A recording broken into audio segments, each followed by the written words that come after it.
As they lowered my wife's casket into the cold ground, I stood alone. My parents, my brother, even my closest cousin, all absent. They had chosen my brother Kevin's extravagant engagement party in Napa over my reality. The moment the first handful of dirt struck the wood, my phone vibrated in my pocket. A text from my mother, not a word of condolence, just a reminder about the family trust. I looked from the flag covering my wife's casket to the cold glow of the screen. In that instant, I realized the people who are supposed to love you most can betray you with breathtaking cruelty. So how do you rebuild a family from the ashes? I am Captain Alex Miller, United States Army. In the military, they teach us control. Control of your weapon, your formation, and most importantly, your emotions. Discipline is the foundation. I thought I understood discipline, understood loss, understood how to stand tall while everything around you crumbles. But no training exercise prepares you to stand before a grave bearing your wife's name. November in Arlington is cold and damp. The sky was gray, spitting a light drizzle. I stood at attention, hands clasped behind my back in parade rest, my eyes fixed on my wife Chloe's flag-draped casket. My dress blues were immaculate, a polished shell hiding the invisible weight crushing my shoulders. Around me were only the Army chaplain and a few close brothers in arms. 3 empty chairs in the front row, where my family should have been, gaped like open wounds. There was no rifle salute, no playing of taps, just a solemn silence, broken by the steady patter of rain. 2 soldiers from the honor guard stepped forward. Their movements were crisp, precise, without a single wasted motion.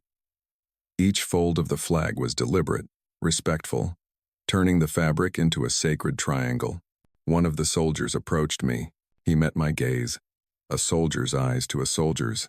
"Captain Miller," he said, his voice low and clear, "on behalf of the United States Army, please accept this flag as a symbol of appreciation for your wife's service to our nation as a military spouse."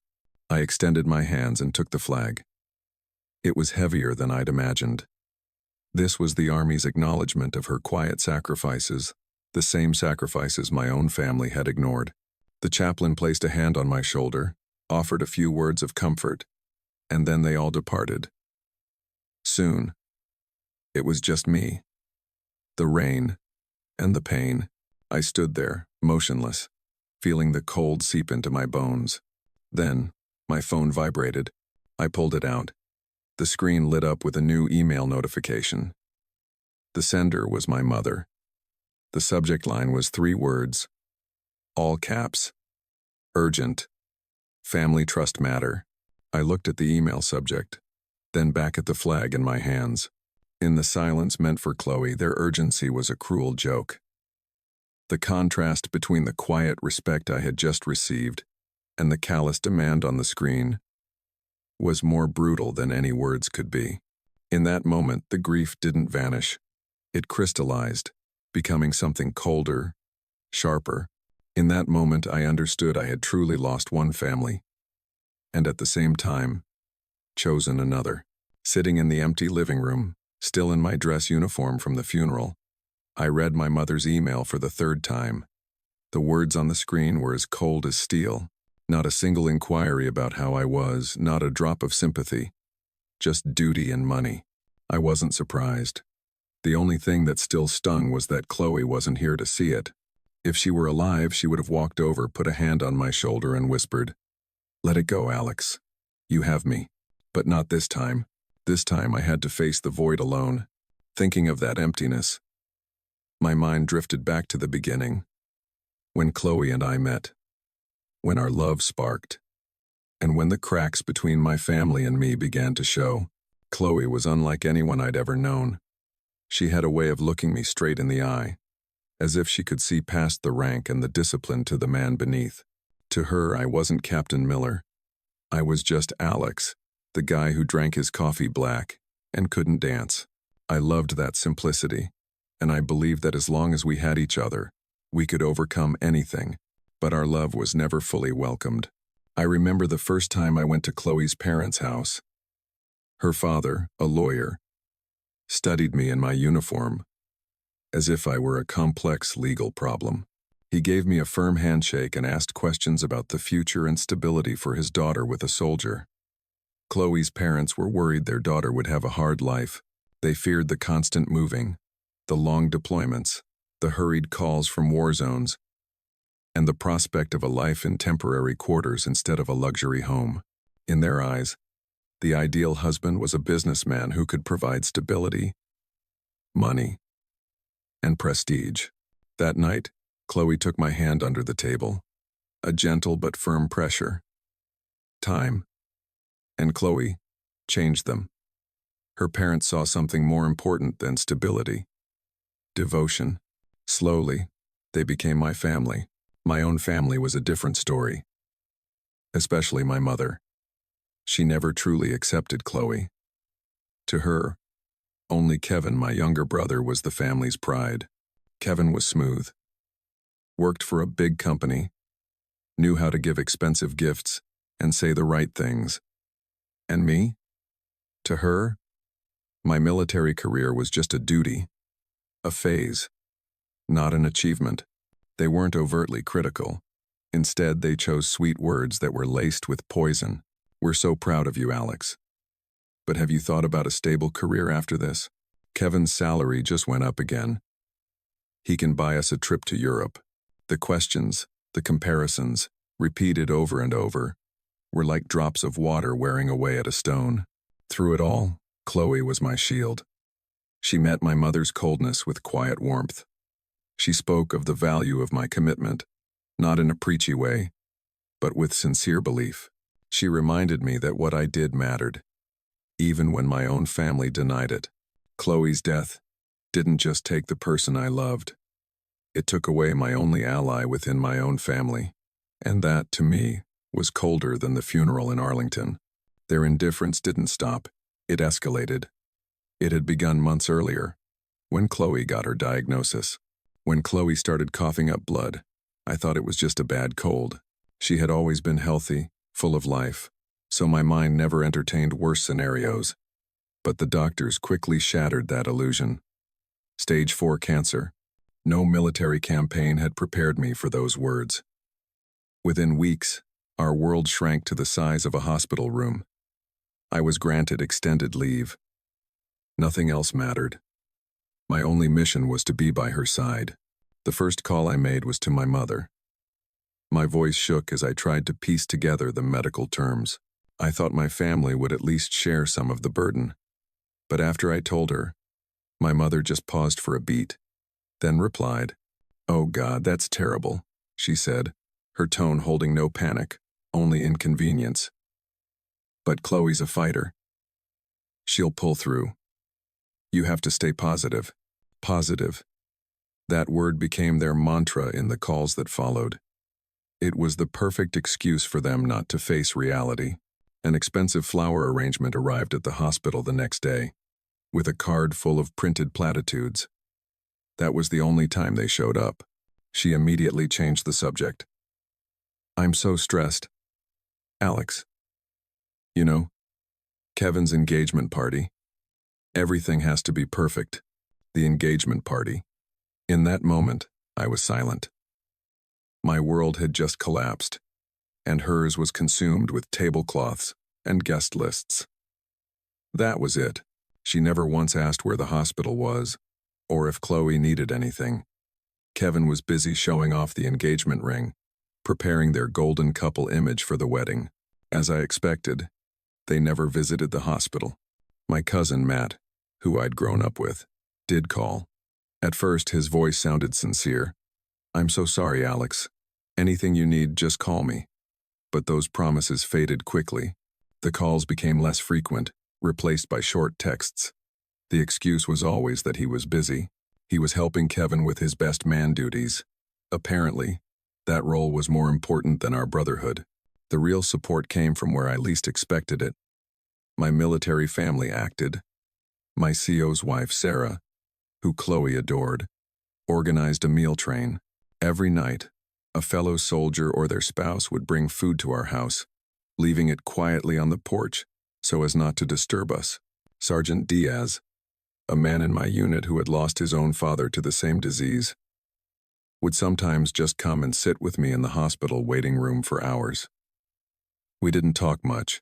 He was simply there, a silent presence more solid than any empty words of encouragement.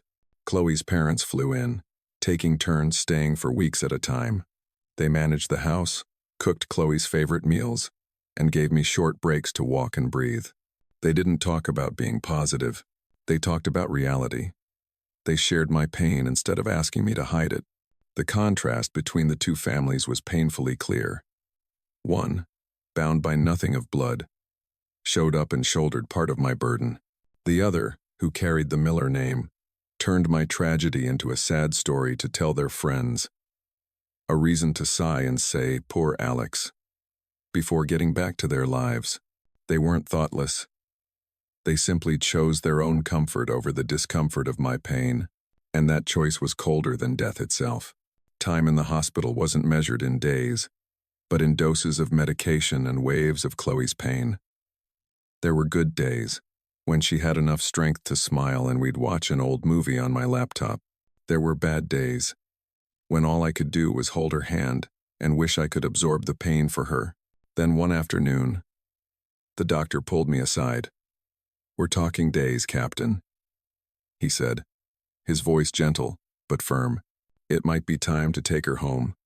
Let her be where she's loved." Days. The word echoed in my head.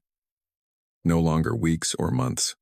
As I was packing Chloe's personal things at the hospital, preparing for that final trip home, my mother called. For the first time in weeks, she initiated the call. I felt a foolish flicker of hope that maybe, just maybe, something had clicked. I was wrong. "Alex," she said, her voice cheerful, "I'm calling with good news. We've locked in the date and venue for Kevin's engagement party. A beautiful winery in Napa, the weekend after next. It's a 3-day event. All the important guests will be there." I was silent, trying to breathe. The weekend after next. Exactly within the time frame the doctor had given. "Mom," I interrupted, my voice barely recognizable. "Chloe. The doctor said she only has a few days. She doesn't have much time. I need you here. I need the family here." There was a pause on the other end. I could hear her sigh. A sigh of annoyance. "Alex, we know this is difficult," she said, her tone shifting to one of false reason. "But you're a soldier. You understand duty better than anyone. Kevin's future and the stability of this entire family depend on this weekend. His fiancée's family is flying in from New York. We can't disappoint them." She was using my own concept of duty against me. "I'm just asking you to see her one last time," I said, my voice nearly a plea. It was the last time I would ever humble myself like that. "Chloe wouldn't want you to neglect your family duty," she said, and that was her final answer. She hung up. I stood in the middle of the hospital room, the phone still pressed to my ear. Everything was decided. They had chosen a party over a goodbye. That night on the way home, Chloe turned to me weakly. "Will you call Matt?" she whispered. "I miss him." I called. Matt answered, the loud thud of music in the background. Some pre-party. Probably. "Alex?" he yelled over the noise. "Matt, it's me. Chloe. She wants to see you." "Damn," he said, a hint of irritation in his voice. "I'm slammed, man. Best man duties, you know how it is. We fly out next weekend. How about after the party?" "I promise. There won't be an after the party, Matt." The line went quiet. Then he said, "Sorry, I gotta go," and hung up. That was a Friday night. Their party started the following Friday. Chloe passed away on a Wednesday afternoon. In my arms. In our home. She didn't make it to the weekend. Chloe's funeral was a solemn affair. I handled everything with the quiet help of my unit. They made sure every detail was by the book. From the flag-draped casket to the steady march of the honor guard. I stood tall and received the flag from a young soldier. That image, I knew, would haunt me forever. A man in uniform, holding a flag, with nothing else left. My family, however, was a no-show. They sent a large wreath, the most expensive kind, with a ribbon that read with deepest sympathy, an empty gesture, a duty performed for onlookers. Throughout the service, the 3 chairs in the front row remained empty. I was used to the sight by then. I gave the eulogy myself. I didn't talk about sickness or death. I talked about Chloe, about her smile, the way she found joy in small things, her courage in facing life as a military wife. I spoke to my brothers in arms, to her parents, and to myself. I needed to remember. After the church service, we moved to Arlington. Everything was a blur, until the moment the soldier handed me the flag. Its weight brought me back to reality. That night, I couldn't sleep. I sat in the living room, staring at Chloe's flag. The silence in the house was deafening. To fill it, I did something I rarely do. I scrolled through social media, and there it was. Not a text or a missed call, but a public photo album on my mother's Facebook page, posted 2 days earlier. The title, A Magical Weekend Celebrating Kevin and Ashley. The first picture was of my entire family, beaming in front of a Napa vineyard. My father, my mother, Kevin and his fiancée, and Matt, all dressed in fine clothes, raising champagne glasses. They looked so happy. They didn't look like a family in mourning. I scrolled through dozens of photos, candlelit dinners, wine tastings, posed smiles for the camera. Then I stopped at the comments under one picture. Kevin had written, "Thanks Mom and Dad for making this happen." Despite everything, their friends chimed in with congratulations. One asked, "Where's Alex?" My mother's reply was a carefully crafted masterpiece of sympathy and blame-shifting. "The poor thing is going through a difficult time. We're respecting his privacy." Respect. They called abandonment respect. I didn't feel anger. It was worse than that. It was a cold emptiness, as if a final door, one I had foolishly hoped they might still walk through, had just been slammed shut and locked from the other side. The evidence was right there, public and undeniable. They weren't just absent. They were celebrating their absence. I took screenshots. Every picture, every comment. I saved them all to a single folder on my computer. I named the folder Family Duty. They came on a Thursday afternoon, 3 days after the funeral. Unannounced, I saw my father's luxury sedan pull up through the security camera. Dad, Mom, and Kevin. Matt wasn't with them. Maybe he didn't have the stomach for it. I had a few seconds to decide. Open the door, or let them stand there. Military discipline told me to face it head on. I opened the door. "Alex," my mother began, her voice dripping with a practiced concern she'd perfected over a lifetime. "You didn't answer your phone." We were worried. I didn't respond. I just stepped aside to let them in. They walked into the living room, where Chloe's flag sat in a place of honor on the mantel. My mother glanced at it, then quickly looked away, as if it were an unpleasantry. They sat on the sofa. I remained standing. "We need to talk, Alex," my father said, placing a leather briefcase on the coffee table. He was always the one to get straight to business. About the future. About family. "Family?" I repeated, the word tasting foreign in my mouth.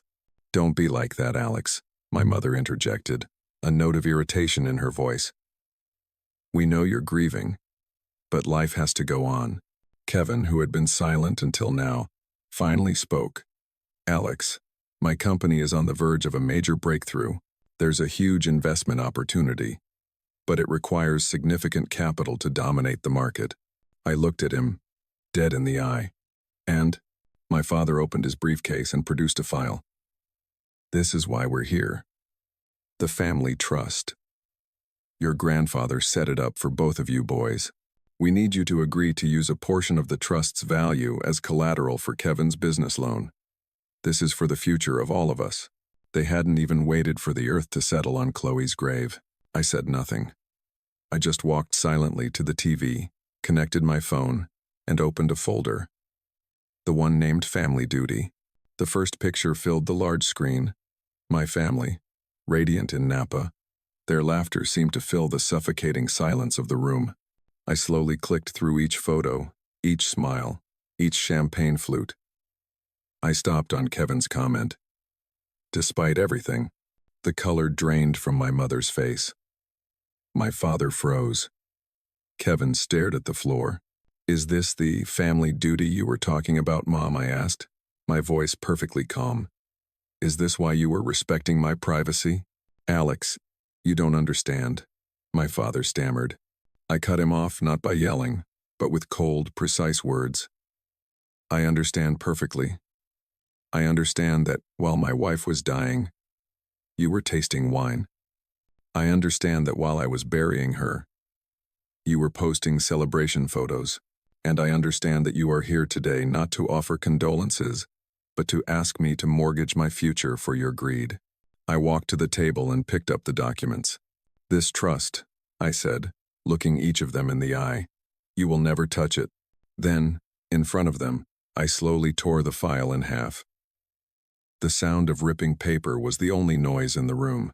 "Family are the people who show up," I said, my voice like steel. "Family are the people who sacrifice. You all made your choice in Napa. Now, I'm inviting you to leave my house."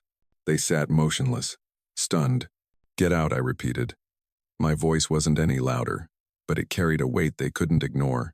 Finally, my father stood, his face a mask of angry embarrassment. My mother followed, muttering something about ingratitude. Kevin was last, never daring to meet my eyes. I closed the door behind them. The house was silent again.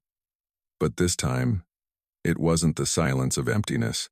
It was the silence of freedom. That freedom didn't come with immediate peace. The days after the confrontation were a strange void. No emails, no calls. It was as if my 34 years of existence in that family had been erased by the single act of tearing a document. I returned to my unit. Work was a structured release. There, everything had rules, clear objectives. I threw myself into it, working longer hours, taking on more responsibility. Some thought I was running from my grief. They were wrong. I was rebuilding my defenses. My commanding officer, Colonel Evans, called me into his office a week later. He was a seasoned veteran, whose eyes saw more than people said. "Are you okay, Alex?" he asked directly. "I'm fine, sir," I replied out of habit. He shook his head. "No, you're not. But you will be. I have a job for you." He tasked me with mentoring a new young lieutenant, a kid named Peterson who was struggling to balance work and family. His wife had just had a baby, and the pressure of new fatherhood combined with the demands of the Army was overwhelming him. "You've been through a lot, Miller," Colonel Evans said. "Maybe you can teach him a few things they don't teach at West Point." It was a mission I didn't want. The irony of facing someone else's domestic happiness was not lost on me. But an order was an order.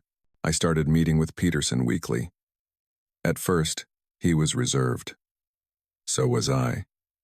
We just talked about work, but slowly, I started to share. Not my tragedy, but small things. About how Chloe and I had scheduled our lives to always have one date night, no matter how busy I was. About the importance of video calls just to say goodnight. By helping Peterson build the foundation for his family, I realized I was healing myself. I was turning my painful memories of Chloe into useful lessons. During this time, the family I had chosen was always there. Chloe's parents called me every Sunday, not to check up, but just to talk. We talked about Chloe, about funny memories, and sometimes just sat in comfortable silence over the phone. They became my real parents. My platoon was the same. They never let me be alone for too long. Sergeant Diaz would drag me out fishing on weekends. Others would organize a BBQ and order me to be there. They didn't treat me like a grieving man to be pitied. They treated me like a brother, and they made sure I knew I wasn't alone. Piece by piece, the bricks of a new life were being laid. The foundation wasn't blood. It was loyalty, respect, and quiet action. That foundation was stronger than I ever thought possible. 2 years didn't pass in a flash, but as a series of days, some good, some bad, most of them just normal. I was promoted to major. The house I shared with Chloe now held the sound of laughter from get-togethers with my unit. I had found a new rhythm, a peace built on a solid foundation. The past didn't disappear completely. It just became a distant echo. One afternoon, I got an email from an unfamiliar address. The subject was just one word: Alex. I was about to delete it, but something made me open it. It was from Matt. The email wasn't long. There was no hollow apology. Instead, it was a short, concise damage report. Kevin's startup had failed spectacularly after a bad investment. The engagement was called off when the money ran out. My parents had to sell their large house in Connecticut to cover their golden boy's debts. Matt wrote that he had lost everything betting on Kevin's team and was now trying to start over in a different city. "I'm not writing this to ask for your forgiveness," he wrote at the end. "That's impossible. I just wanted to say that you were right. About everything." I read the email and felt no satisfaction. I felt nothing at all, except a distant sadness for the cousin who used to be my friend. I moved the email to my archive folder and never replied. A month later, on the 2nd anniversary of Chloe's death, I went to Arlington. I no longer felt the sharp, crippling pain, just a sweet remembrance. As I was placing a bouquet of white daisies, her favorite, on her grave, my mother called. For the first time in nearly 2 years, this time I answered. I said nothing, just held the phone and listened. On the other end was the sound of sobbing. She cried, telling me how broken Kevin was, about the financial ruin, about how the family was on the verge of collapse. She accused me of being heartless, ungrateful, of turning your back on your own blood. Not a word of apology, not an ounce of remorse, just demands and blame. I listened silently until she ran out of things to say. A long silence stretched between us. "Are you finished, Mother?" I asked, my voice perfectly calm. She was taken aback. "Alex, if you're finished, then I'm hanging up. I'm busy." "Busy? What could possibly be more important than family?" She shrieked. I looked down at Chloe's grave, at the name etched in the marble. "I'm with my family." Then I hung up. That was the last time we ever spoke. I blocked her number right after. That evening, I hosted a small BBQ in my backyard. Chloe's parents were debating a marinade recipe with Sergeant Diaz. Colonel Evans was telling a joke to some of the younger soldiers. Laughter and the smell of grilled meat filled the air. I stood there, a beer in my hand, watching the people around me. They were my family. A family defined not by blood, but by choice, loyalty, and presence. I had to lose one family to realize that, but what I found was worth so much more. I looked up at the night sky, thinking of Chloe, and for the first time in a long time, I smiled, truly at peace. The war was over, and I had won.